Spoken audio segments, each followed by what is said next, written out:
ଦେଖନ୍ତୁ ଯେତେବେଳେ ବିରୋଧୀ ଦଳ ଆସେ ଗୋଟେ ପାର୍ଟିକି ବିରୋଧୀ ଦଳ ଆସେ ସେ ଦଳଟା ଦୁର୍ବଳ ଥାଏ। ସେ ଦୁର୍ବଳ ଥିଲା ବୋଲି ତ ବିରୋଧୀ ଦଳକୁ ଆସିଲା। ଏଥିରେ ନୂଆ ଖବର କିଛି ନାହିଁ। ତେଣୁ କିଛି ଲୋକ ବିଜେଡିକୁ ଛାଡ଼ିକି ଯିବେ। 24 ବର୍ଷ ହେଲା ଛାଡ଼ି ନଥିଲେ, ଏବେ ଛାଡ଼ିବେ। ଏଥିରେ କିଛି ନୂଆ କଥା ନାହିଁ। ଦେବାଶିଷ ସାମନ୍ତରାୟଙ୍କ ବିଷୟରେ ମୁଁ ବେଶୀ କିଛି ଜାଣିନି, କିନ୍ତୁ ସେ ଏବେ ଯୋଉ ରାଜ୍ୟସଭା ଇସ୍ତଫା ଦେଲେ, କ'ଣ କହିକି ଇସ୍ତଫା ଦେଲେ ଯେ ବିଜେଡିରେ ମୋର ଶ୍ୱାସରୁଦ୍ଧ ହୋଇଥିଲା। କାହାକୁ ଏ କଥାଟା ବିଶ୍ୱାସ ହେଉଛି?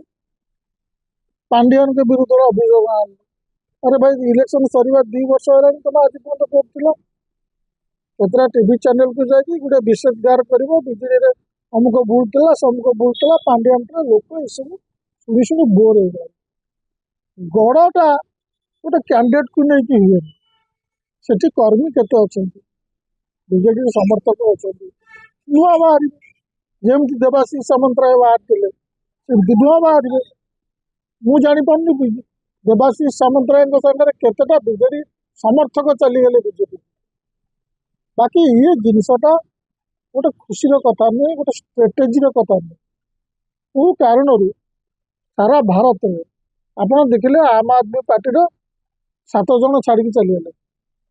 ଗୋଟେ ଦିନ ପୂର୍ବ ପର୍ଯ୍ୟନ୍ତ ଯେଉଁମାନେ ଠିକଠାକ୍ ଥିଲେ ହଠାତ୍ ଛାଡ଼ିକି ଚାଲିଗଲେ।